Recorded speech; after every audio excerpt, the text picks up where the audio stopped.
Like, for example, just this weekend on Mother's Day, they put up moms.gov. Seems nice, right? Hey, resources and information for new and expecting mothers. Want to know what they're actually doing with this? They're using it to collect the data on pregnant women and essentially share it with anti-abortion groups. That went live this weekend for Mother's Day. So, we are up against this type of thing from our own government at this point. Now, we also are seeing them threaten, just like the family separations that they are bringing on our Latino friends and neighbors. They're doing the same thing now to people who help their children get abortions. They are reporting people who take their children to states where abortion is legal to Child Protective Services. They have Child Protective Services take those kids away. You're going to hear later from Tamika Lyles, who's one of our candidates at 16. She was a teacher. She knows what it's like when CPS gets involved in stuff. We got a couple social workers in the room. They can fill you in on what it's like when CPS gets involved in stuff. It is unpleasant. This is a threat to every single woman and family that has a daughter in this country. You can't go 3 feet in Florida without running into one of these goddamn bumper stickers, right? They're everywhere. I've got a concealed carry license. I'm a gun owner. I could go to Bass Pro right now, 15 minutes from here, and have a gun before this meeting ends, right? That's how this state is set up. But guess what? You're never going to believe this. They've now proposed rules to change that form that you fill out when you buy a gun to make it so that trans people will not be able to buy guns. Because it's the Second Amendment that shall not be infringed, right? With our really creepy, scary snake. Until a trans person might have a gun, and all of a sudden it's an issue. A lot like when Ronald Reagan and the NRA suddenly got real scared of the Second Amendment when the Black Panthers showed up to the courthouses and to the legislative buildings in California in the 60s, and mysteriously, they got real interested in gun control right around then. Shocking, right? I just had to talk with my kids about this. ICE is out there dressing as regular people and knocking on doors. Out there knocking on doors to see if there are black or brown people in the house. That is what they're doing. We just had to have a talk with, oh, you can come on in. Come on in. No, oh, we're just trying to keep the noise down. Come on in, we'd love to have you.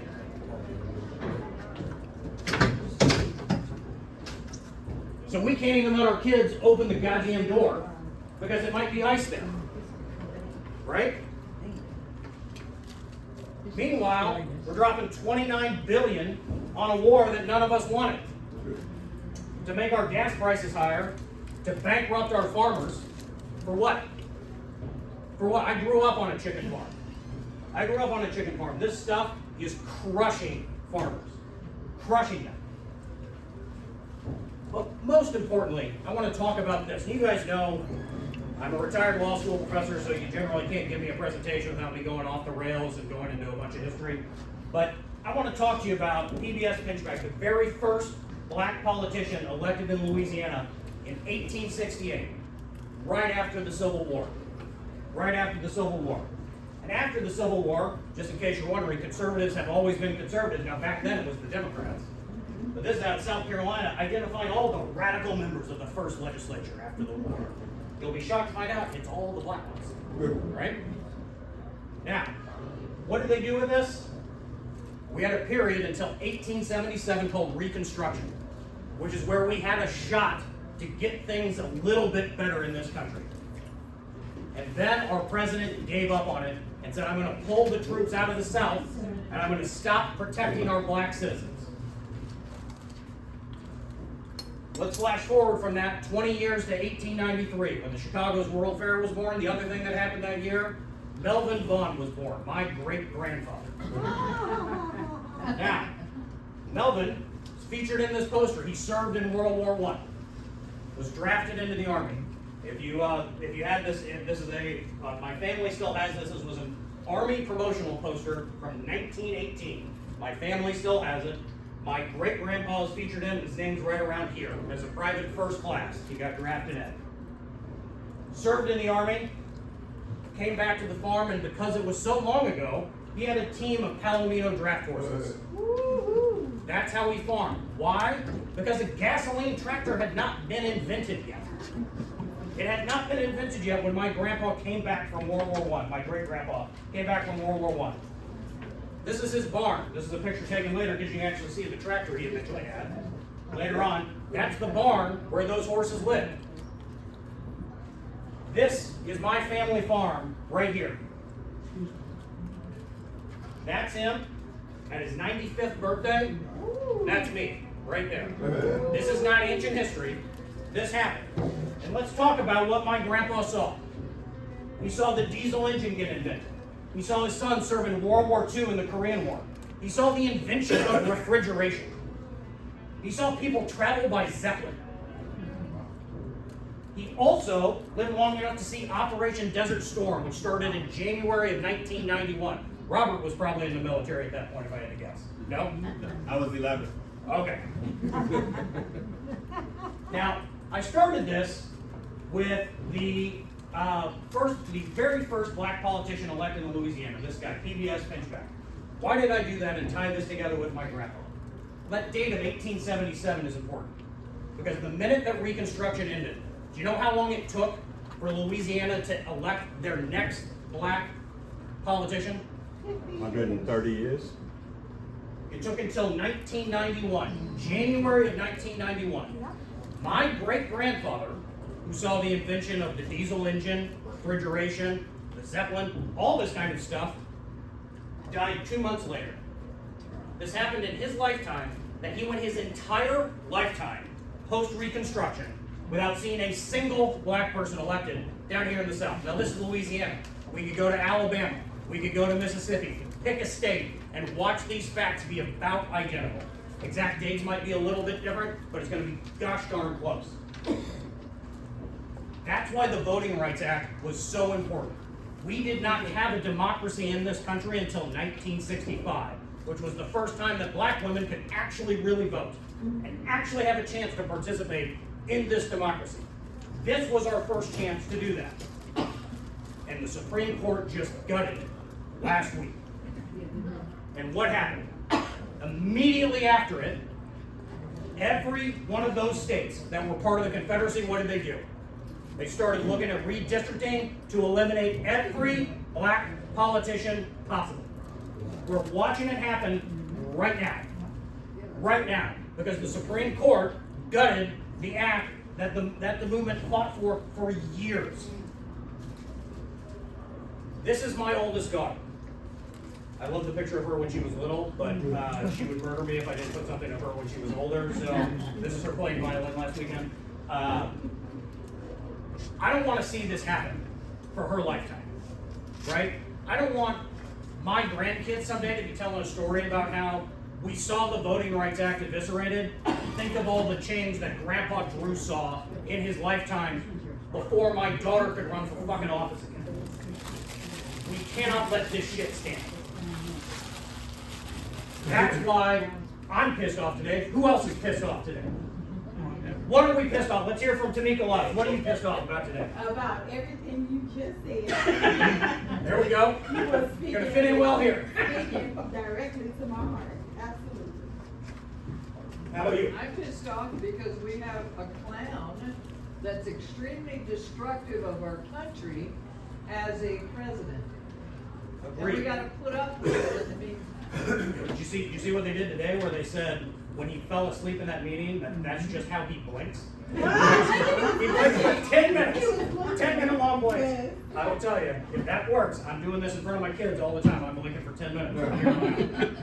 Don, what are you pissed off about? Well, I'm not really. Hello, everyone. My name is Don Scott. I'm not really pissed because I try to come with a positive attitude to everything. I just wanted to share a story with you to let you know. So Drew was talking about ICE and infractions and things. Last Sunday night, I don't know if anyone knows Jose Vasquez. Jose works with me, does a lot Jose was on the board of the county Democrats. He's also the chair of the Clearwater St. Pete Airport.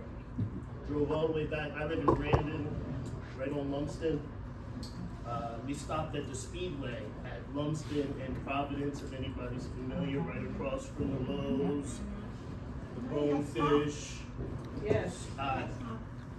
we stopped at the Speedway to get a 6-pack of beer. There was an officer in front of me who bought a Ghost energy drink, okay? Again, the officer was in front of me in the store. I leave the store, Jose went into the store to use the restroom. Came out, Jose's driving, I'm in the passenger seat. If anyone's familiar with that gas station, you know that there's a area over here where a lot of tractor trailers park and rest. The cop was parked over there, I'm sorry, the officer was parked over there, okay? We leave, he can see us directly, we can see him directly. If anyone else knows, you have to drive through the CVS, drive through the Waffle House, drive through a hair salon, and then you can make a right turn to turn on the Lumsden, and we were making a U-turn to go east towards Alrico. Maybe 50 seconds later, we got pulled over. He came to my side first, asked me if I had ID. I asked him why he needed to talk to me. I'm not driving, you know? So he told me that anybody in the state of Florida can be detained when someone is being questioned. What? I have ID, so who's being questioned? Goes to the other side of the car. The first thing he says, ladies and gentlemen, Andrew, he says, Here's Don. the first thing the officer says to Jose is, where are your papers? Welcome to Nazi Germany. Jose says, I have no papers, I don't know what you're talking about. He then says, where's your driver's license? So everyone knows Jose is in the used car business. He has transporter tags. He was using a used car that night. It had transporter tags on it. The officer gave him a hard time about the tags. Long story short, we were detained for about an hour and 5 minutes. Oh my God. He gave us a ticket and then tells us as he gives us the ticket, just make an appointment with the judge and he or she will throw the ticket out. What was the ticket for? What was the ticket for? Well, the actual ticket that he gave us was not the real reason why he originally pulled us over. Right, but what was the ticket for? Beer. I believe the ticket was for driving with transporter tags. Oh, no, I'm sorry. The tag, okay, so I guess on cars there's a light on the license plate tag. So the cop said that the officer, I'm a criminal justice major, I also attend the Tampa Bay Criminal Justice Summit, so I need to make sure I use my words correctly in case this conversation gets out of this room, because I know no one in here is going to repeat this conversation, right? Right. The light on the license plate light was not bright enough. Oh, give me Was not bright enough. Not that it didn't work, it wasn't on, it wasn't bright enough for him. So is the auto manufacturer used the wrong lighting when they made the cars? So I think the officer wasn't right. It was nothing but a picture. They had nothing So else to I say. just wanted to share that story with you because Drew brought it up tonight, and I did not think that the ICE situation here. I've heard stories, you know, and it's kind of like that phrase you hear, you know, they came for this population, but I didn't care because it wouldn't affect me. They came for this population, I didn't care because it wouldn't affect me. Well, they've now come for me, Yeah. my Now co-worker, now and my it's affecting friend, us. and all I was trying to do was go home. And here's the thing with that. We've talked about this with the whistle watch when we started. Right, we have trained over 1,000 people for whistle watch. One of the things that we have found is that the dum-dums running this state have left their dashboard open on the public internet. And what we have found through that is that 75% of the stops are happening through highway patrol, and it's our local sheriffs that are doing the rest of it. Also, to those who don't know, I will educate you briefly. I used to be the head organizer for criminal justice for the ACLU of Florida. I also used to be a lobbyist for Southern Poverty Law Center. I reached out to all of my former co-workers at both organizations, and they kind of told me there's really nothing you can do right now because the federal government has made it okay because of the immigration situation to question people. There was a story on John Oliver this past Sunday. I don't know if anyone saw that, but they wanted to question someone because he had an accent. Because Yeah. what? Accent. Because he had an accent. Oh. Okay, so now having a Hispanic accent or having an accent of any kind Yeah.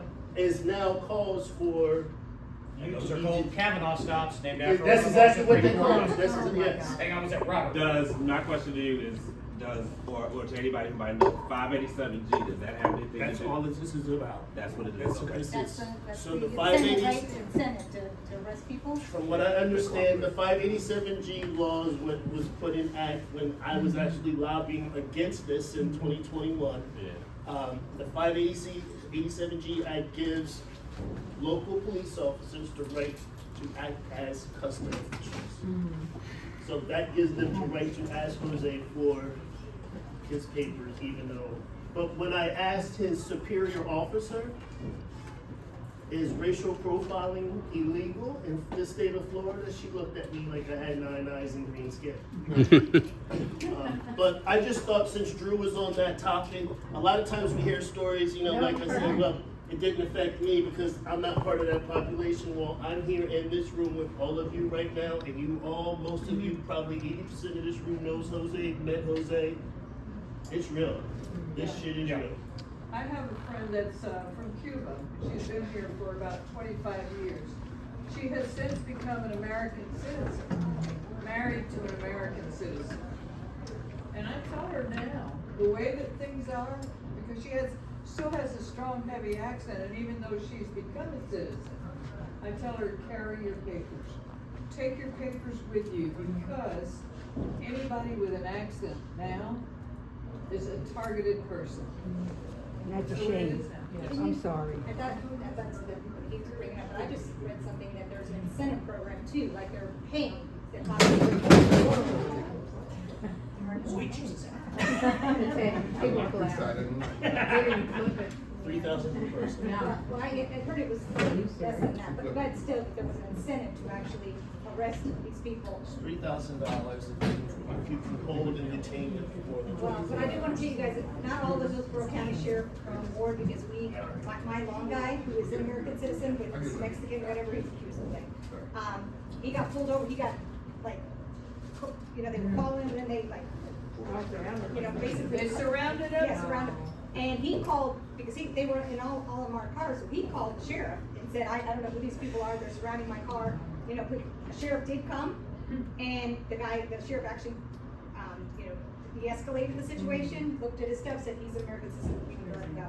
So I can, you know, there's good and bad, obviously, but I mean, I was so proud to hear that that's how our sheriff actually, this guy handled it versus, you know, making it worse. He looked at the guy's papers, he's like, and he's an American citizen, and he's like, he's a citizen, you need to leave him alone. And because he had his papers with Well, him. But yes, if he is, didn't yes. have his papers with Yes, him, he'd be in yes. big trouble. That's something else I forgot to add.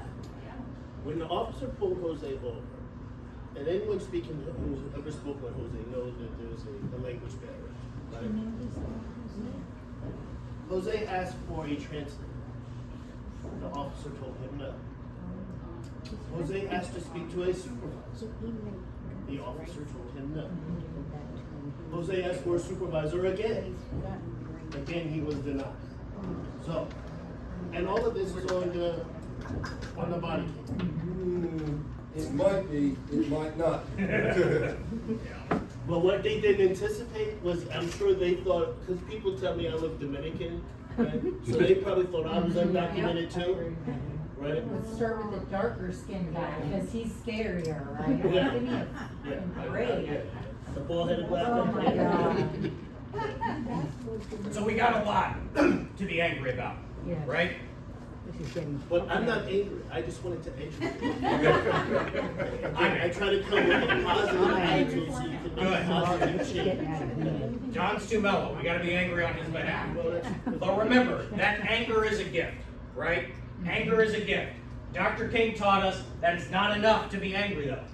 Our job is to organize and unite people so that that anger becomes a transforming force. Because your anger alone doesn't do jack shit. It won't change a single thing. No. We can be mad that Don and Jose were stopped. We can be mad about that, but what does that change? Not one thing. We have to get organized so that we can actually change the rules and the system so that that shit doesn't happen again. Now, when I'm thinking about that stuff, I always think about my why. Why am I here tonight? Why am I away from my grandchildren? Away from my kids, away from my wife, away from my couch and the TV, right? Why am I here sitting in the back of a freaking bowling alley listening to people talk about what they're pissed off about? For me, a big part of it's for my wife. Our first date when we were 19, and us now, all these years later, and she has less rights today than she did when we went on our first date. She's a second-class citizen who can't control her body in the way that I can. That is bullshit. All 4 of our kids are adopted and are either Latino or black. You've already heard me have to talk about what we had to talk with our daughter about. Or talk with her about how you can't listen to your teachers at school who will say slavery is a positive. We've had to tell our Latino kids, you can't answer the door because somebody might just be trying to see if there's brown people here. That is bullshit, and that's why I am here, to try and fix this. What's your why? Who wants to share with us why they're here tonight? How about you, Meg? You're new. I want to be around my like-minded people and just can't stand being around the other one. So. Same. Yes. Make a difference. To make a difference. Make a difference. Misty. I think my why now, based on your story, is the fucking domino effect of this is so insane. Like, you were saying it doesn't affect me, but it really does, because the officers investing their time doing that aren't investing their time keeping us actually safe and stopping, people from driving 100 miles an hour and killing people on the interstate, or investigating sex crimes, or, so the thing is, literally everyone is affected, and it's fucking insane and enraging. Then it's left to the grumpy dads like me to yell at people to slow down on the streets, which is not what we want, right? Are you raising your hand on this? Yeah, 2 things. One, I'm very surprised that nobody in this room is angry about the price of freaking gas. It's pushing $5, and now I have to plan my day. So if I'm in a neighborhood, I go there and there. And the second, as far as why I'm here, is I work for La Zeta, a Spanish radio station. So I wanted to meet people here and perhaps some of the candidates that want to reach the Hispanic vote in Hillsborough County, because with so many Latinos, it can make a difference in a close election. Oh, yeah. Amen. While the price of gas is bad, I think the generation of our democracy is a great deal worse. Yes. And that's why I'm here, because I look at how we were. I mean, let's face it, the United States has never been pure and white. Well, it's been white, but not pure over all this time. And to see us going back to the way it was in the 50s is just, it's heartbreaking, when I thought we were finally making some progress to becoming a nation of one. To see us doing this to people just hurts. Agreed. And that's why, when we're here, our motto is stop talking, start doing. Because there is nothing I hate more than attending Democratic meetings where they just talk and talk and talk and don't do jack shit to change any of the stuff that we just talked about. Which is why we built our strategy around step number 1, do the work. Get involved in the community. That will draw in the people. Once we are doing work in the community and drawing people in, what will happen? We can increase the money that we have as a club, we can increase the number of volunteers we have, and we can increase the number of voters we can provide for politicians. And guess what happens when you can provide any one of these 3 things? Politicians get real interested in what you think. Why? Because we can give them something they want. And we have seen that strategy implemented in this club already, right? Last year at this time, we had 13 members. Now we have, 50 to 60, something like that? Now, we're at a spot where politicians seek us out because we helped with the data for the Brian Nathan campaign, because we helped make sure that postcards got out. We're going to be doing more postcards tonight for Plant City, because we're gonna flip 2 more seats in the next month. Why is that happening? Because we executed the strategy, and now we have influence that can start doing good. Now, we're just getting our first taste of influence. It's a baby amount of influence at this point, but that's not gonna be the situation for forever. Eventually, we're gonna be so indispensable that we will have a real seat at the table to make sure that we can change some of these things and start getting the politicians that we wanna see elected to represent us. So we are gonna get out there, like we always do, and solve the problems in our community visibly. Emmett's doing a great job rocking the East Hillsborough shirt. I saved mine for Saturday for the picnic, but, so wash it. We're gonna use that to recruit people to our cause, because they are going to see what we are doing. They see us in all of those spots where we show up helping the community. When we do that work, we then help create financial leverage, have volunteers to offer both politicians and community organizations, and turn out voters, use that to influence policy how we want it done and actually do some good in this world. We stop talking and we start doing, because that's the difference between us and every other club and caucus out there. How do we make a difference? We get involved. Let's talk about what we got coming up. This Saturday, our picnic at the park. I need everybody to sign up. We're going to try and bring in as many people as we possibly can. The political landscape is changing dramatically. They've just redistricted. Now Kathy Castor is represented. Tamika Lyles, who came to see it, we booked this like 3 months ago, was gonna be running for this area. Now she's further south of us, right? Now we've got Kathy Castor in this area, assuming that these maps stand. So she's gonna come and meet all of us because she wants to hear what this community has to say. And why is she coming to East Hillsborough? Because we helped get Brian Nathan reelected. Because she was told, if there's a place you want to go to get people who will work, you go to East Hillsborough. We're the first stop she made. Let's make sure that we show her that that was a good reason to show up here. This Saturday, 11 to 3, Paul Sanders Park.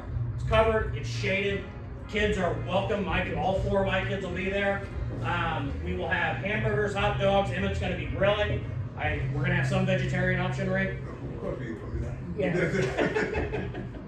And for Tina, our new PR person. Okay. If you can, bring a side dish or a dessert, okay?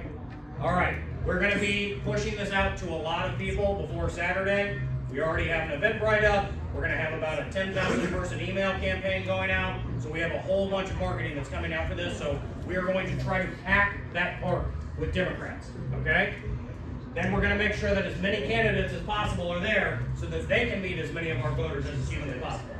If you have not signed up already, scan the QR code or go to that website so that you can show up this Saturday. We need to have a loose count of who's coming, okay? But I'd love to have all of us there. Every member of East Hillsborough if possible. We got pictures taken again. Well, I won't click off of this until we have the pictures are done. Quick question. Shoot. I believe I already signed up for that. Okay. But I can't remember because there's a lot of things that come up. I don't mind signing up for it twice, but. Perfect. That's the idea. Yeah, sign up again if you have. Yeah, let me say that if I'm you gonna make sure sign, everybody gets a calendar invite, everybody gets an email with all the details, reminders. Shoot. a lot of people signed up on Mobilize. Mobilize doesn't exist anymore for the Democratic Club. Yeah. So if you signed up anytime in the past, that has disappeared. Yeah. I'm still getting emails from them. Oh yeah. That's a whole other issue. All right, everybody get a shot of this who needed a shot of it?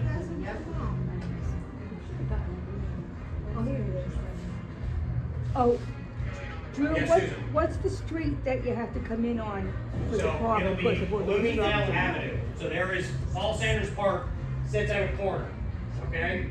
The corner for King Drive that's running north-south is construction. So you can only enter on the east-west street, which is Bloomingdale, okay? And you can only enter coming from the east. So make sure you're coming from the east on Bloomingdale and you can pull in plenty of parking. You can't turn from the west? Nope. You can make a left into it. Yeah, Yeah, but you're gonna have traffic. You're gonna have traffic. Yeah, if you enjoy being run over by some of our fellow Floridian residents, then yes. All right, Plant City. We're gonna be doing postcards for this later tonight because we do the work in the club. But we have Plant City elections at the end of this month. 2 city council seats. And we are talking about a couple hundred votes will be the difference between having 2 Democrats on that city council and not having them at all. A couple hundred votes. We can flip this thing really easily. We've already been getting them the data that they need to be able to call everybody who votes by mail, to call every newly registered voter, all kinds of stuff so that they can sneak through without anybody, before the Republicans realize what's happening, and we get in 2 more wins before we even get to the next round of elections. So, but if you can, scan this, go out, knock some doors for the people in Plant City, because a lot of people never know when a special election is happening, right? That's the kind of thing where only highly engaged voters know about. Yes. We've already got the phone banking going on. The Yes. other ladies group has already started. Yep. So I make the Hispanic calls for the vote in Plant City, for the 2 candidates Nice. that we're supporting. Awesome. And if you need any additional information on that, obviously we can provide much better phone numbers than what Vote Boulder has or any of these things. So let us know what you need. Okay. Rudina, I have our voter specialist. information on 3 different ways that you can help with Plant City. There we go. You can open, Hop up here, Rudina. Let's hear okay. There is a free pizza phone bank in Plant City, Thursday, May 24th through Thursday, May 21st. That's on here, I'll just pass these out. You need to RSVP so they get enough pizza. There are canvases, you can sign up for the canvases, that's on here. And there's an open phone bank that you can do from your house. You don't have to go anyplace special. And just make phone calls, we just need to get Democrats out to vote. That's the big deal, yeah. Real quick, Laura and I did door-to-door canvassing for Plant City. I have some extras. We left these on the doors of people who weren't home, but everybody we spoke to had no idea that there was a runoff election, and we're like, thank you for telling me, I'll make sure to go back and vote. Every single person, nobody knew, so it's really important that we're doing this. The other thing that I've come across is that the voter is actually, when I'm talking to them in Spanish, they're really surprised that we're not really asking them for money most of the time, we just want your vote. Yeah. Because they always say, well, how much do you want me to send? And I say, well, you know, if you want to send money, that's fine, but I just really need your vote. Right, exactly. So it's kind of a surprise to them. And it is infuriating, I've done a lot of phone banking for Plant City, and almost to the person, they don't know, I mean, at any of the levels of voting. They didn't know there was a special election. How did you find out, Drew? I found out from Don. I did not even know we had a special election coming up. Don reached out to be like, hey, Plant City needs some help. Can you help? Put a couple of leaders, Democratic organizations here. It was Don who got us on. That election ended up coming out close to begin with, and we're going to crush them in this next round. We got a Memorial Day event coming up here with our Veterans Caucus. If you're interested in attending that, scan this QR code. This will let you hear directly from many of our veterans that are in office or running for office currently. That includes Senate candidate Vindman, David Jolly for Florida Governor, Darren McCauley, who we've seen here in this club, Luis Salazar, who's going to be there Saturday at the picnic, Brian Nathan, who we helped get elected, and Stephanie Vasquez, who's a candidate up in Pasco. Okay, this is a great event if you want to hear what our veterans have to say as part of honoring our fallen heroes this Memorial Day. We've got the PB&J Ministry this coming Friday, on Friday, June 5th. This is where we go to Nativity Catholic Church and we make peanut butter and jelly sandwiches to help feed the hungry. Again, this is an organization that was started by one woman with 5 volunteers and 20 loaves of bread. And over the last 20 years, they fed over 1 million people here in the Tampa Bay area. Over 1 million people, started by one person. Don't ever let anybody tell you one person can't make a difference. Luann, who started this, has absolutely made a difference, and we are lucky to be able to be a part of it, where we can show up, sit down, hang out, make sandwiches with all kinds of people from the community, and get out there and help make this place better for people who are struggling. We got bowling for ballots from the LGBTQ caucus coming up at Pin Chasers here. in Tampa on Saturday, June 6th, from noon to 2. Oh, can you go back Oh. 1 second, Drew? Yep. And then real quick, Don, I need, you have 2 pizza and politics things coming up. Can you stand up and tell us about that? You didn't get the. I did, yeah. I totally forgot. I meant to put them in and I totally forgot because those came in later. Don and I were emailing. So, okay, Emailed these flyers that did not make the show, sorry. Let me backtrack a little bit. But I'll post them on the feed. So, my name is Don Scott Jr. I have 2 companies that you hear about tonight. One is All City Solutions. With All City Solutions, we create meet the candidate mixers and we move them around the county. We'll even be down in Manatee and Pinellas, like I told you, to support the candidates since the districts have moved. So we will be in St. Pete next month, so the folks in 16 can make some friends. I originally went to Plant City in March to help out some candidates. When I got there, I heard about the voting turnout was less than, 6% or something to that effect. As soon as that event was over, I immediately emailed Drew, Vanessa Lester, Gianni Hunt, Will Atkins, who else was on that email? I emailed a bunch of people that I thought were in leadership and could actually, there's certain people you just email, and there's certain people you email because you know they're actually going to do the work, like Drew and Will. Anyway, so I believe because of the work that we've already done, it's what made them able to get into the runoff. We're going back to Plant City next Tuesday for a Meet the Candidate Mixer. All candidates are invited. Ms. Lyles, I apologize for going on my list. There is a fee to attend, which may discourage some candidates, but if you talk to me, I'm here to help everybody. Okay, I don't care. We're going back to Plant City next Tuesday. We have about 11 candidates that will be there. All of the events that we do are nonpartisan. That way we can bring everybody in and understand what the opposite folk are doing. You know what I mean? Where is it gonna be? It's going to be at 1916 Irish Pub. There's a 1916 Irish Pub in Brandon. Yes. This is the 1916 Irish Pub in Plant City. The owner, his name is Chuck Jameson. He's an independent. He was a Republican. He's pissed off at Trump and all of the Republicans in the state. And he said, Donnie, if you want to use my place, you can have the whole bar. We had candidates on stage. If you have pictures, you can go to my All City website, Facebook page. You can see candidates were on stage. We had about 70 people come out. And we're expecting a similar turnout next Tuesday. Next Wednesday, we'll be back in Brandon for Pizza and Politics, the one that everybody loves. Not saying they don't like to meet the candidate mixer because it's just a little different. Everybody gets free pizza. At the Meet the Candidates, you just get free appetizers, whatever the bar has.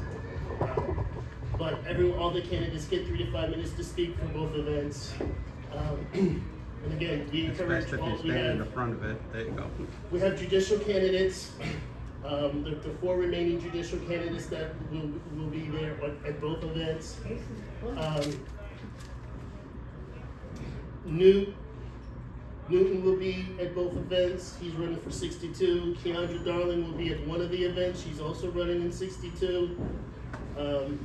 Pretty much everyone running in District 16 will be there. What was the date on that? That's more. It's gonna be up on the board in 1 second. Is that the 16th and the 17th? That's Tuesday the 16th, Tuesday the 19th. 19th, is it the 19th? All right. And Wednesday. Oh, there we go. There we go. All right. So Pizza and Politics. Thank you. So we got Jan, Mark Davis is independent, Nina Alvarez is a judicial candidate, Sally Harris just got married, so she's Williamson now, she's running for school board, Jim is a judicial candidate. In fact, I have to add more candidates to this flyer. So we will have more candidates for Pizza and Politics. As you see, Miss Henry and Tony Smith are both on the Meet the Candidate Plant City flyer.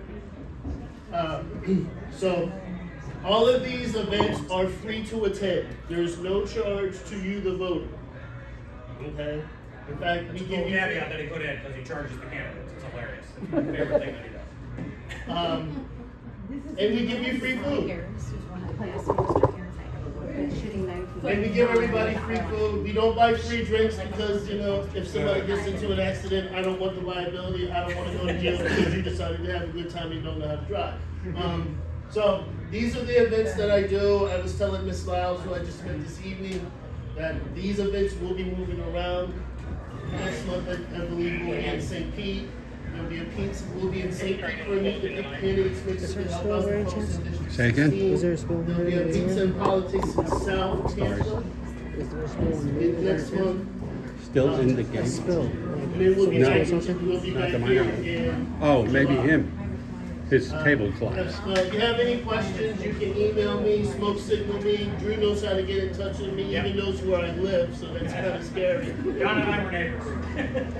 So, yeah. All right, so these, everybody get a shot? All right. All right, supporting local business, you're gonna hear from Don again. Now, one of the things we had talked about when I took over as president here, we went through and we said, hey, I wanna hear what are the most important issues for you. For many of you, one of the issues that was extremely important was getting money out of politics. That being said, we still have to have money to have a space and to be able to do the things that we want to do, right? So one of the things that many clubs and caucuses do is they will have local businesses that have supported Democrats come in and sponsor for a meeting, right? And that's an opportunity to raise some funds. We're gonna test run that tonight with Don And Kyle. and Kyle, not because we are asking them to give us any money or anything else, just to see what it's like and see what the members feel about it, okay? And why are we doing it with them? Because when we were down and out, when we had lost our meeting space and we had nobody who could help us, you know who helped us? Don did. Don got us a union hall so that we could have our meetings. Don made it so that we could get out here, and he has helped us with the Super Bowl party and a whole bunch of other things. So, seemed like a perfect business to bring in to say, here's a local business that we can support because this business has already supported us.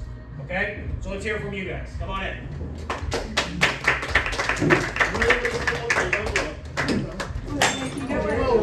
Come on. I'm sorry. That's good luck. Watch back. Wait, there was no alcohol. That's a party foul. I'm gonna go get a broom. Yeah, I hate styrofoam. It's terrible for the plants. So, ladies and gentlemen, boys and girls, I think we played this game before, and so my name is Don Scott. This is my partner, Kyle Bocci. Kyle owns a company called Father Fix It. We partner on different projects, home remodeling projects. My company is called JR Snack Construction Services. So we are here to help you guys with your home improvement needs. We've done work with some of the people in this room. We've given estimates to some of the people in this room. One of my favorite clients who you might know is Vicky Lowry. We've done. Vicky ran our election for the last one for everybody who doesn't recall. Kyle did the work on Vicky's house the last 2 times around. Vicky's house in January, beginning of February. Just last week.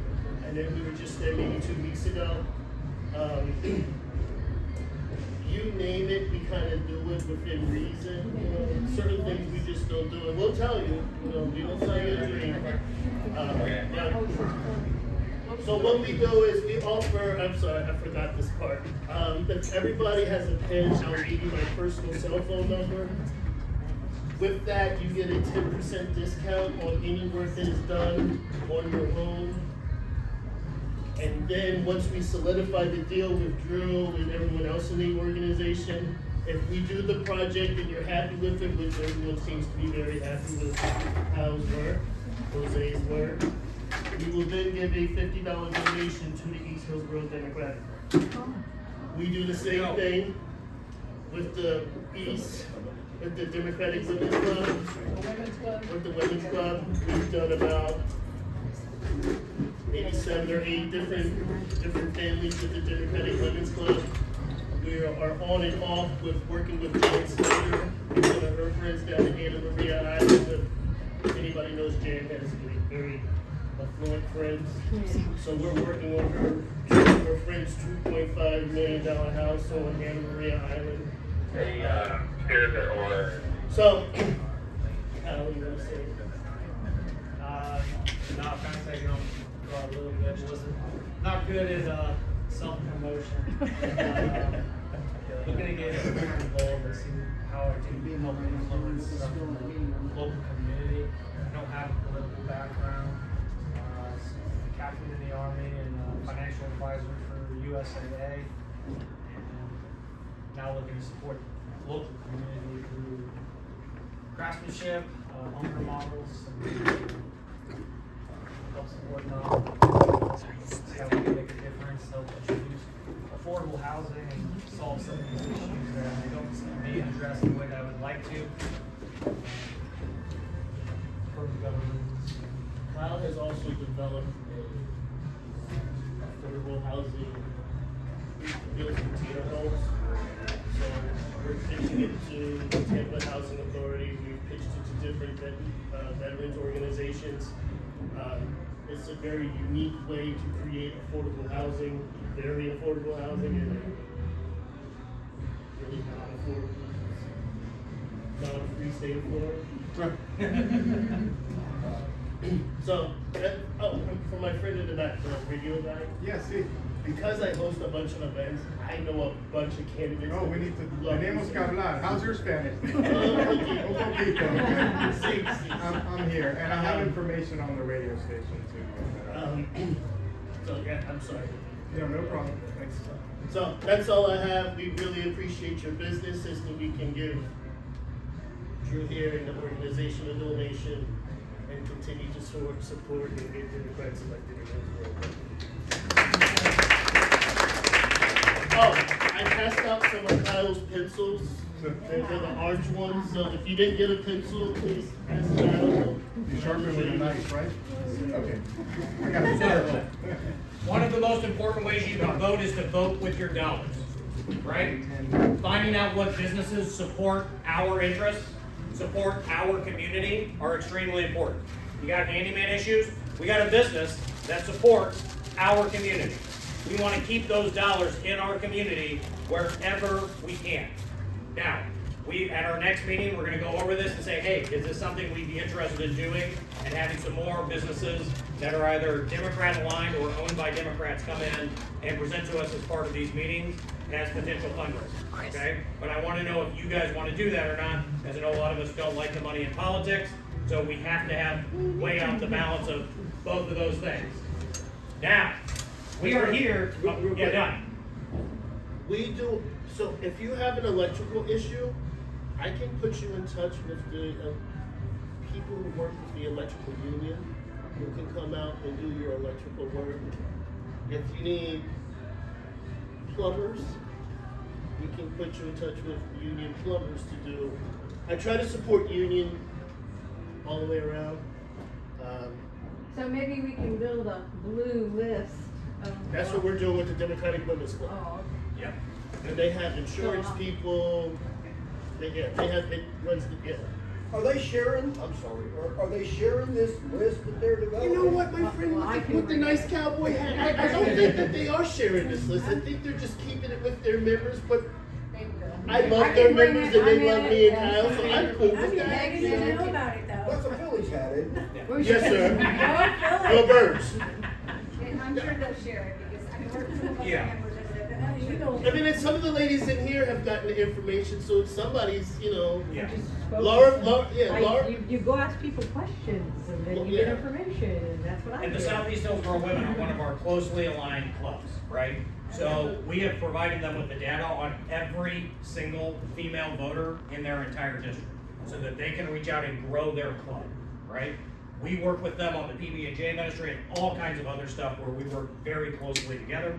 In fact, the person who schedules all of their community service, I know personally because she's my wife. So that makes it a little bit easier. So I guarantee we can work together on this. Now, part of why we're here is obviously to make sure people vote for Democrats. We are going to hear from two candidates tonight, okay? And we're going to start with Tamika Lyles. Tamika, teacher, lawyer, community activist. She has a lot of things in common with the people in this room. Tamika, let's hear from you.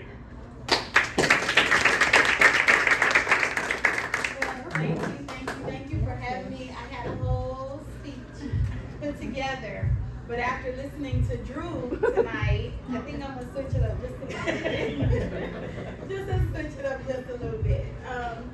To give you a little bit about my background, because I think that it's important. I think that it's important that when we choose leadership, that we ensure that the leadership that we're choosing comes from the community so that they can better represent those needs that we want, right? So a little bit about myself. When did I first get into advocacy? That's the big question that everyone always asks me. Why? Because they want to know that did you just start because of the CD16 race? And no, it started way, way, way before then. So at the age, how old are you in like third grade? 8, 9. Like 8 or 9? Yeah. That was my first act of advocacy. So you say, how in the world did you do that in third grade? I tell you why. Because my best friend, William, who lived right next door to me, who had not hit his growth spurt yet, and was really, really small, his mother and my mother were good friends. And our parents worked a lot. So William and I walked to and from school together. Well, on this early morning, we're walking to school, the school bully runs into William and myself and a group of other kids and decided that he was going to pick on William. And he wanted to fight William. And I wasn't going to allow that to happen. Amen. So I stepped in front of William and said, you're going to have to fight me before you can get to him. Needless to say, the school bully and I, who was a boy, by the way, he and I fought. I got a black eye. We went to school, and the teacher noticed that I had a black eye, and this other boy in class looked like he had been roughed up a bit. So she sent both of us to the office, and long story short, my dad was not pleased with me. He said, who do you think you are? You're out here fighting, it wasn't even your fight. And you're fighting a boy. Like, you are a girl, you don't fight boys. And my response was, Daddy, he was gonna hurt William. And I could not allow that to happen. He's too little. He was gonna get hurt. And he says, but you're sitting here with a black eye. I said, yeah, but I can deal with my black eye, but I couldn't deal with my best friend being hurt. So I didn't know, and I say this honestly, years and years and years and years and years later, I never thought about that being my first form of advocacy.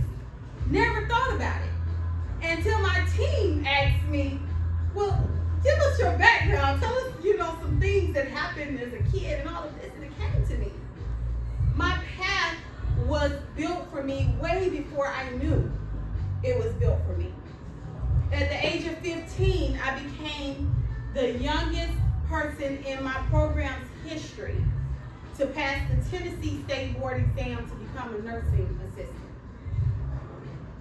That was my way of saying, I'm planting my foot in the medical field because who needs, need more than somebody that's hurt, right? So medical field, here I come. And I started that there, pre-med, all the way, to only get to my junior year of undergrad and realize that there were people on the legal side that needed help too. So what did I do? I double majored. So now I'm pre-law and pre-med in my junior year of undergrad. Overachiever. So long story short, my educational background is that I have a dual bachelor's degree in biology, that pre-med, biology and sociology, pre-law, with a concentration in criminal justice and a minor in political science. Also have a master's in law. I'm also currently be completing my dissertation for my doctorate in law and policy. So I've dedicated a lot of time and energy into advocacy, but also into the education part of understanding how I can be a best benefit to my community. So in 2012, I came here to Florida after being honorably discharged from the Air Force. And I couldn't find a job. And it was difficult trying to transition from military into civilian life. And I never thought that it would be difficult, but it was. And because I was in the medical, that's where I utilized my medical background, was in the military, because now I have that twofold background, right? Well, I utilized that in the military to care for my fellow brothers and sisters in uniform. So when I got to Florida, I figured, hey, you know, I can always fall back on the medical field. I'll go and work in one of the hospitals. Well, I was told I was overqualified. Oh, of course you were. Wow. So they wouldn't offer me a job there. So then I said, well, I'll go and I'll work in one of the firms. And they said, no, because you didn't attend law school in the state of Florida. So I couldn't get a job there. So I said, okay, well, I love my children and youth. I've been a mentor for several years. Let me go to education. And education opened me with welcome arms. So I started to teach in the public school sector here in the state of Florida. And I started to notice that several of my students, I taught juniors and seniors in high school, U.S. history and world history. And I noticed that several of my students seem to be unstable when they come to school. I can tell that their clothes didn't look quite like they should coming to school. So I went to the school counselor and I said to her, what do we offer? What kind of services do we offer for our students who are unstable, who have unstable housing? She said, there is nothing. Oh, geez. I said, you mean to tell me there's nothing to offer these students? Their families? Nothing? She says, there's nothing. So I went home and cried because that broke my heart. So I decided that I would start Lyles and Associates, which would offer those counseling services to those families, help them to sustain housing, prevent homelessness. It would help those veterans to file their VA claims that I didn't do when I came out because I didn't have that guidance. You know, all of the things my seniors who needed their Social Security and disability started, who didn't have these resources, I would do that. And I started that and I realized that it became overwhelming real fast. Real fast. So the need was there. And I was doing everything I could between being a teacher and trying to provide these needs on my time that I wasn't teaching, right? And it snowballed from there into the political arena. How did I get to the political arena? Because I was tired. Like many of you in here, I was frustrated. And I was asking myself, how is it that I'm in this community and I'm seeing all of these needs? I'm hearing the people say the things that they need and they're not being met. Where are the people that's elected to these positions? So I decided I would become one of those individuals that would speak out and ensure that those individuals that weren't being heard was going to be heard. I was going to do it. So I started pounding the pavement. And as a teacher, I'm still teaching at this time, COVID came about. And when COVID came about, They didn't, I got my first taste of how they didn't like my advocacy. They didn't like the fact that I was speaking out for the teachers and the students and their safety. They didn't like that. So what did they do? Fired me. Fired me. So I lost my job at in the public school sector because I was advocating for the teachers and the students, for their safety during COVID. I was speaking out and I was on the news every week, and I was telling them every week about how the classes were overcrowded and how dangerous it was for our teachers, how dangerous it was for our students. And I talked to them about that, and one of the videos where I went to the school board happened to go viral. And I thought it would be the end of my career. I said, I'm done. I said, I'm done. Because you couldn't go on social media without a piece of that video being out there. Millions on millions of people saw it. And I said, I'm done. I already couldn't get a job here in the state of Florida. I'm done now. But that wasn't it. People started to reach out to me. I started to receive emails from people that were, as far as Canada, that were saying thank you. My sister's a teacher, or my mother's a teacher, and you're speaking out, we need more people like you. And it restored that feeling of, what in the world am I going to do now, right? So I decided that running for office to be, I guess, to obtain the title of the work that I've already been doing in the community was the best thing for me. But even more than that, I figured who better to talk about these issues than someone that had lived all of them? Who better to talk about it? Now as a professor in South Florida at Lynn University, where I teach civic engagement, who better to talk about the effects of debt on our children in college than a professor that's in college, that is talking and has a relationship with these students? Who better to talk about that?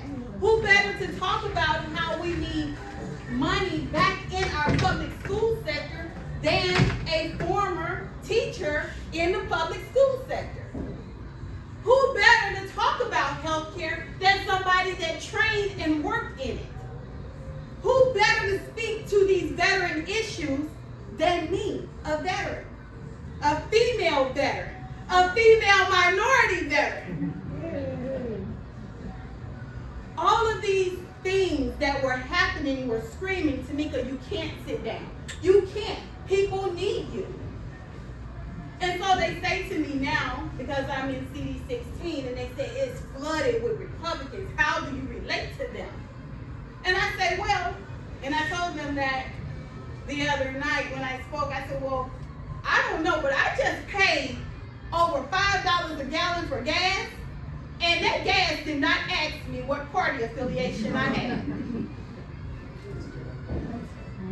So when I talk about my issues, even though I've been a lifelong Democrat, I don't talk about party issues.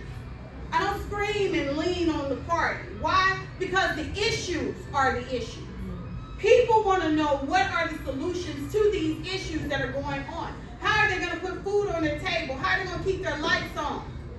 How are they going to pay for their medical bills when your medical bills become more important than the diagnosis itself? These are the things that I speak to because I've lived it, I've worked it, I walked it, and so I don't need polling to tell me what the people need because I've been in the community all this time with the people. I am the people. So I say to you tonight, CD 16 race, I know they've made these changes in the maps, and now you're likely not to be able to vote for me, right? But it's okay. It's okay because you can still help in so many other ways. And it's so good to have leaders like Drew and so many others in this room that are doing so many other things to show you how you can benefit candidates like me. Now I'll tell you, in this race, I've only been in this race about 2.5 months. And all of the other candidates, whether they were Democrat, Republican, or NPA, all of the other candidates that have been in the race have been there at least prior to me about a year. I think one had been in there since December, so maybe about 4 or 5 months before I got in. So I will say this, in 14 days, I outraised all of those opponents in the race, Democrat, Republican, and NPA, in 14 days. What does that say? It says to me that that momentum is behind me. Why? Why? I asked myself, why so much momentum behind me so quickly, right? And it's because, I think, it's because of my background. It's because of the work I've done. People don't have to wonder, is she really dedicated to these issues? Is she going to change her mind when she gets to DC? My track record speaks for itself. It's there. And I made sure that my team didn't go erasing any of my background that's on the internet. So you're gonna see all of the stuff that's on the internet that I just told you if you go look it up. You're gonna see that. But I did that for a reason, because right now it's more important than ever that we see this track record. We need to know, what were you doing before you started running for this particular seat? What were you doing 5 years ago? What were you doing 10 years ago?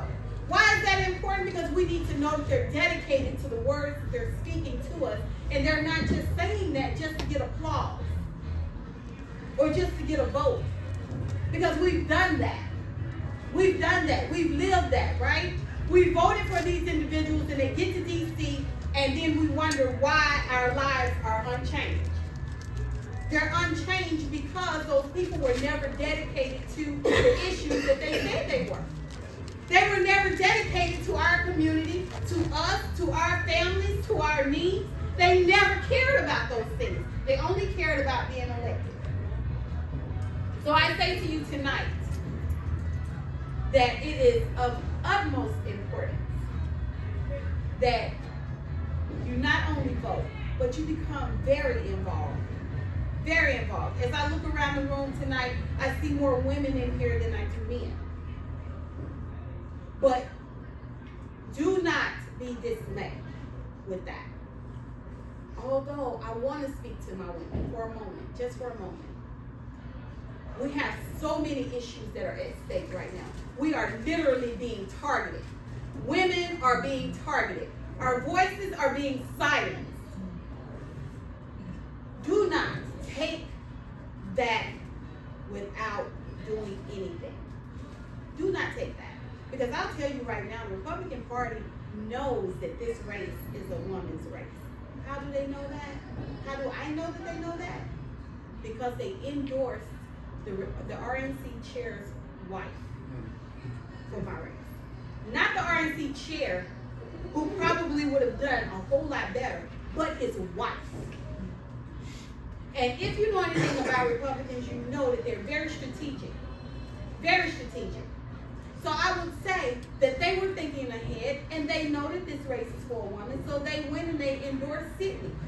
But I will say to you tonight that they're wrong about one thing. Sydney's not the candidate. Because this race is not for just any woman. Not just any woman can speak to our issues just because she's a woman. But we need a woman that will definitely stand up for health care. Universal health care. Because health care is a human right. We need a woman that will speak to education. Protect our children. And ensure that our children receive a quality education in public schools. We want our children that decide to go on to post-secondary schools, we want them to know how important and valued that their education is, rather than the debt that they're racking up while they're in these universities.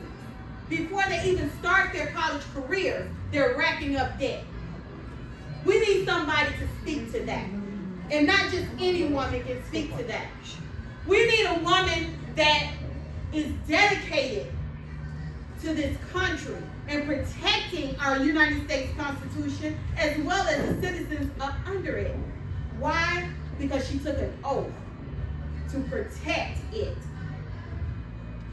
whether foreign or domestic. And we need a woman that stands by the fact that a pedophile deserves to be in jail and not elected office. Amen.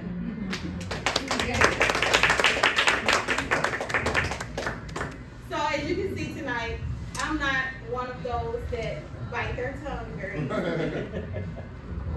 But I wanted to definitely take the time to speak to our issues and the magnitude and importance of finding the right candidate. I understand that Kathy Castor will likely be who will lead the Democrats here now.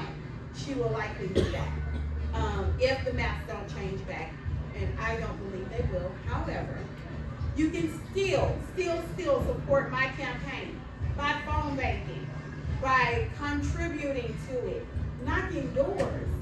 I have gone from having Manatee County and this portion of Hillsborough County to now not having any Hillsborough County and gaining 5 other counties.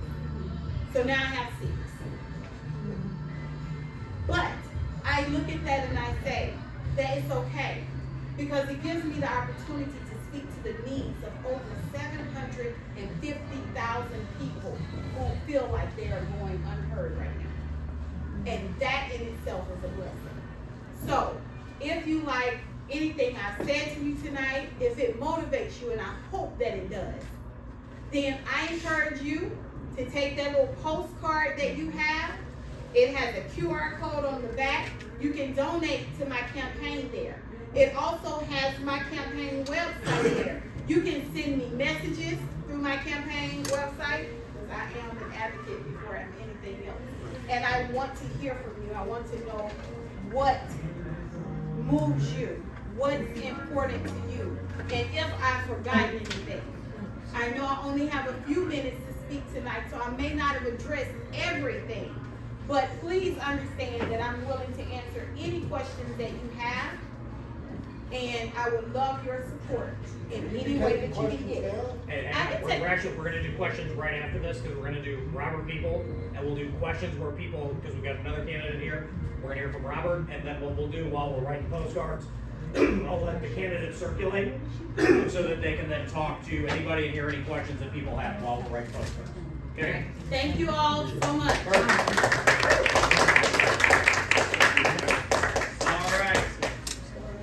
Robert, our first speaker, whenever I took over as president, and now our sole candidate in District 15, after all the redistricting and shuffling on the Democratic side. Let's hear from Robert to hear what he's got going on. Another veteran, another fighter, another fire thrower. Here we go. Okay, I'm gonna start by saying I'm glad I don't have to go against me. I'm running for District 15, and People is my birthday, by the way.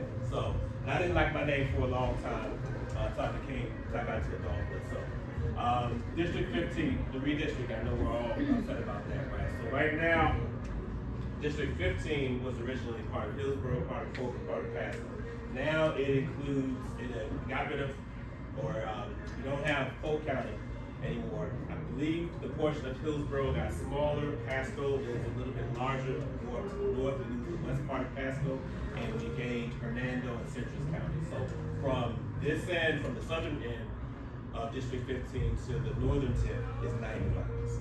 And it's the most oddly shaped district on the map. So if you can just look, you don't even have to know where to have any idea where the numbers are. You can just see it. It has this weird, anyway. Called gerrymandering. Gerrymandering, yes. One of my team members said, "What's the shape of that?" And someone else answered, "It's the shape of racism." But that's what it is. Yeah. So we know what the plans were. But anyway, Robert People. I'm a 21-year retired active duty Army veteran, and thanks for serving. Thank you. And my story is a little bit different as far as what got me into this. And Tamika's right, she's absolutely right. We never know where it starts. We often don't just wake up and say, you know what, I feel like running today. It's always something that, you know, a seed that's planted when you are younger. I would say, for me, it probably goes back as far as pre-K. And not because I went out and did anything, it's more about what I did. Who in here remembers the character Peter on the Cosby Show? Everybody remembers that, right? You know how at certain times he just never spoke. He was supposed to, he was supposed to have a line, he just never did. That's how I was when I was a pre-K when I first started. Teachers would talk to me, students would talk to me, I just wouldn't say anything. Because I didn't like my voice, but that was basically kind of the first time I was speaking publicly outside the home, so I didn't like speaking, I didn't like hearing myself. So they would talk to me, they thought something was wrong, I just didn't like to talk. So what that ended up doing, I think, over time, I got comfortable with it a few months later, but I still, if I didn't have to speak, I just didn't. But what that did is that opened my eyes and allowed me to listen to others. And I think that's what served me over the years. Because, you know, it forced me to hear and see how other people live. And I learned a lot from that. Especially when it comes to, you know, growing up in, I originally grew up in Baltimore, Maryland, in the city of Baltimore. And first off, understand, you know, at first thinking that the only issues that existed were our issues as far as the black community.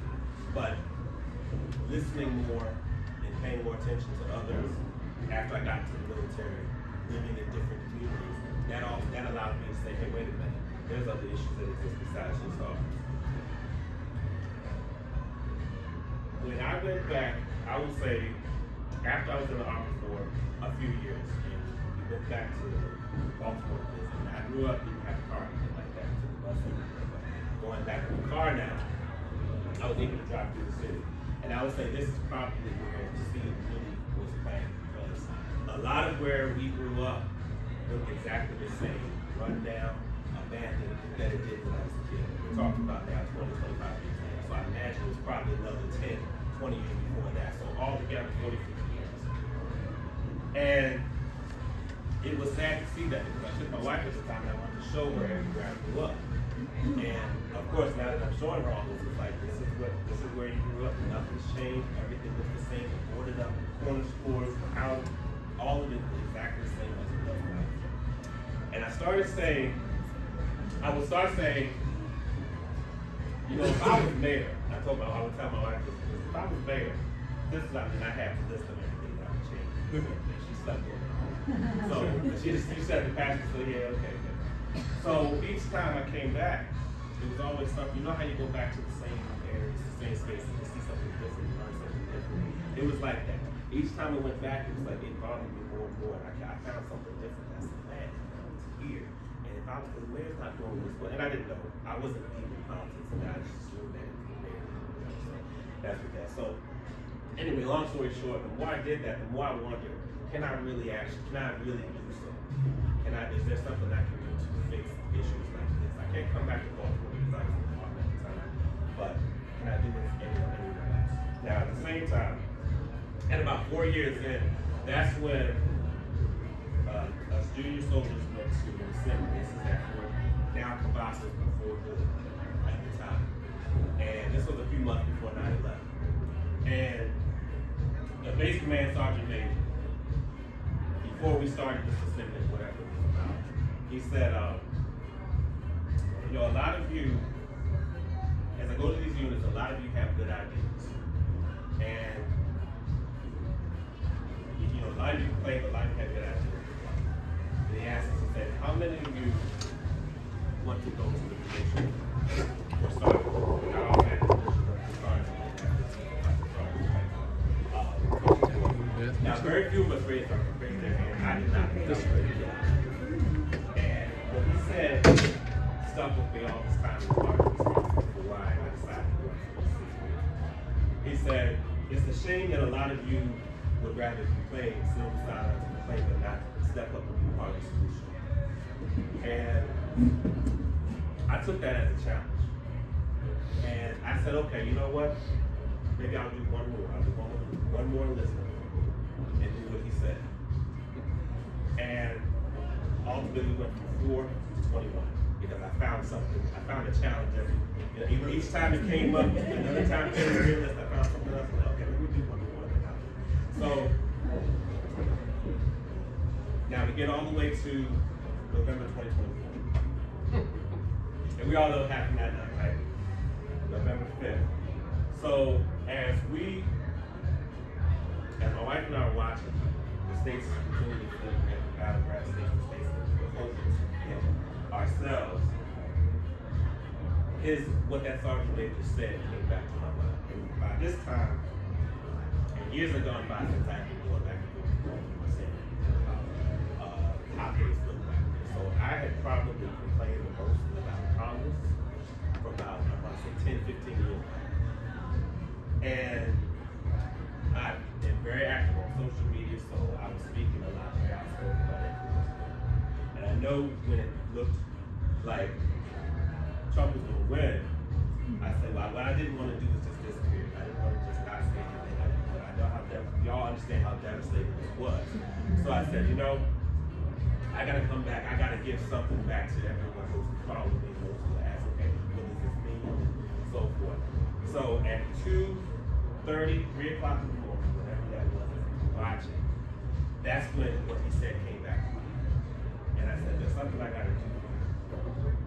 And I heard him say, step up in front of solution. And that's when I decided, I said, now's the time.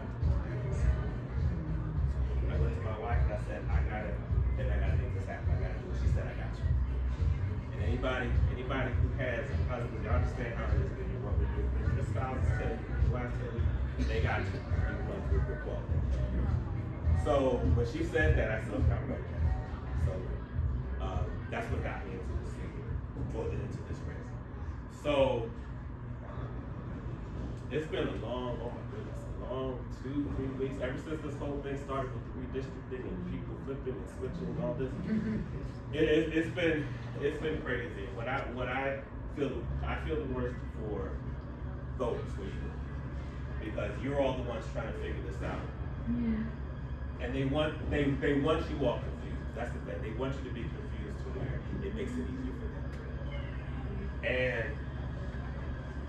going into a little bit of my background real quick, and I won't be much longer, but going into my platform, what I want to focus on is, going back to public service. Leadership. We can mention leadership. A lot of people don't feel that members of Congress should be leaders. And I think it's because we're not used to seeing that from them. But everybody in here obviously is working. There's always something that you know that if you did this, you would get fired from your job, right? You look at Congress now, it feels like they're doing so much because they have no concern that anything's going to happen to them. How much stuff are we seeing from not only Congress, the president, the administration? They're doing all kinds of things that will get us fired if we did this at our job. And and that's why I say that's what's missing. That's something I want to get to this position of leadership, leading from the front, leading by example. We're the ones who are responsible for making laws, so we should be following them, right? Not being afraid to speak out, things like this. I'm not talking about curse word internet, that kind of silly stuff that they like to come at us about. We hear everybody say everything and stuff. But just really, it's like, because that's what they're saying. I say, oh my God, you said this.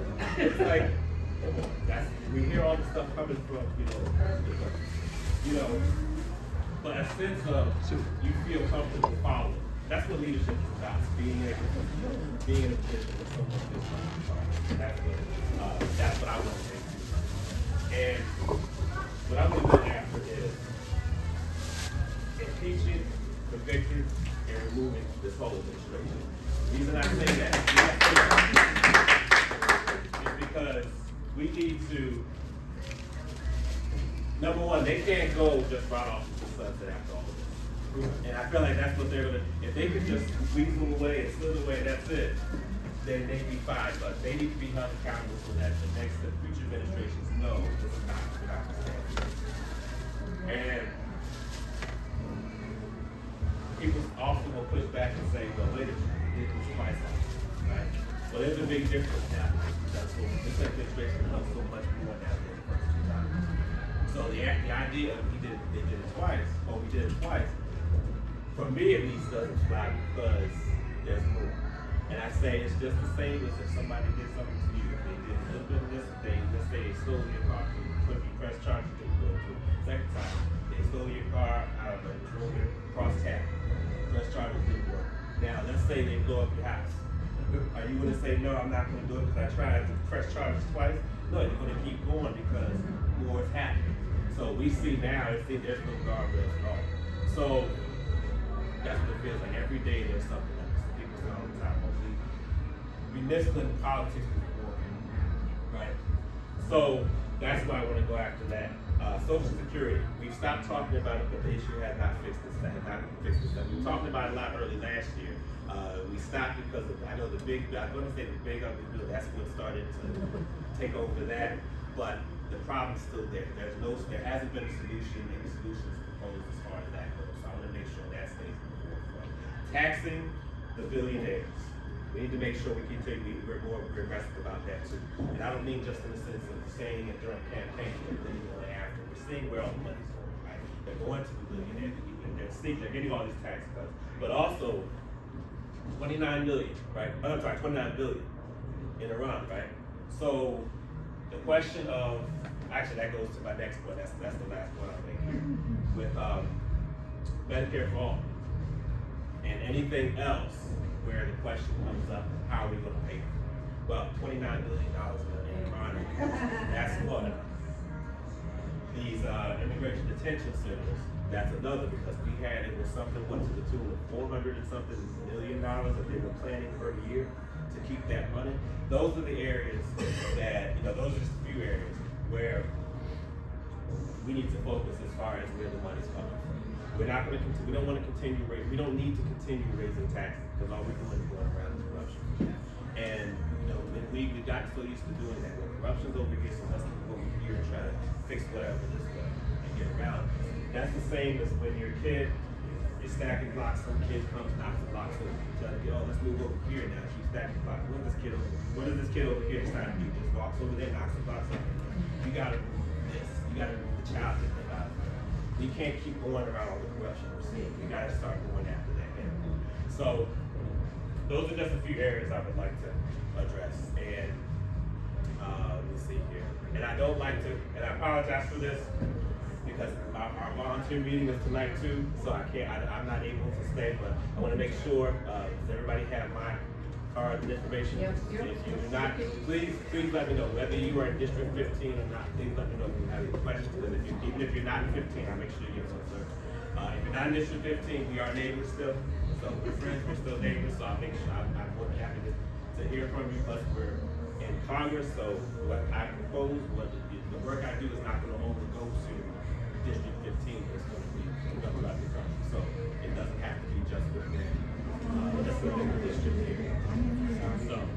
And let me see, People for Congress is the website. Everything you need is on the card, in Espanol on the other side as well. Same thing for the website, you get Spanish there also. And it's a privilege, it's an honor to be able to, Drew's been supportive of me basically since day one. I'm talking about when I first initially run. So, I definitely appreciate that. And that's all that, so thank you. Real quick, you guys know throughout all of these, if you go all the way back to the very first speech I gave, I talked about, hey, we are going to draw on history.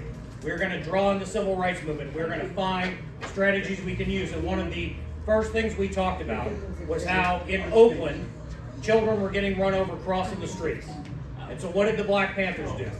They went out to the corner after they'd asked the government to say, hey, put in a stoplight here, and the government said, can't do it. It's going to take months, maybe a year before we can even consider it. So the Black Panthers went to the corner and they stood there with their guns and their vests and their berets and they said, hey, we'll stand here and guess what? Turns out if you stand on a street corner with a gun, people stop, right? Now I use that as an example of how we can use direct action to make sure that we get things done. We don't have to go back to the civil rights movement to find that stuff anymore. Last time Robert People was here, the very next day, he was out for a run. And when he was out for a run, he saw that a stop sign was missing by a bus stop where kids wait. You know what Robert did? He didn't wait. He saw a problem and he got up and he solved it in this community. Within 24 hours, Robert had raised so much hell that that stop sign got replaced in 24 hours. We don't need to go to San Francisco in the 1960s to find a model of direct action happening right here.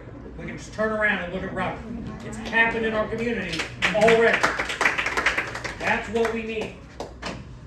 All right, I know I try to run a tight ship, so we're like right at 8. So what I'm gonna do is fly through things. We'll take a pass on the postcards for tonight.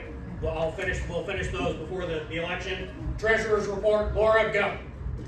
Okay. $3,500. So $3,642. There we go. All right, so we're doing good. Great. Minutes. Janet, we good? Yep. Good on minutes. There we go. Look at all this compliance we're having right now. Membership, Misty, anything we need to do? Did everyone sign the sign-in sheet unless I signed you in? Perfect. Did you get it All back right. already? If you need to join, go to the website. Click join the East Hillsborough Democratic Club. Right there at the top. That's also where you renew. Same thing. It's just to join. Okay. All right. Our next win's going to be Plant City. We've already knocked out, at our last meeting, we knocked out over 150 postcards to new voters in Plant City. We will finish the last 200, and we are going to help make sure that these Democratic candidates for Plant City end up winning. Rodina has given you some options for knocking doors. You can scan this to make sure that we're out there, and we will take care of the postcards. Next meeting for June. Back to school supply drive. So next meeting in June, bring school supplies for donations instead of stuff for Echo, okay? Cool. Next meeting, June 9th, right here, school supplies. What's that? School supplies in June because then they distribute them out to the kids in need over July so that in August when it hits, they already have. Thank you. All right, candidates are here. Ask your questions away, and I'll collect the postcards back up. All right, meeting over.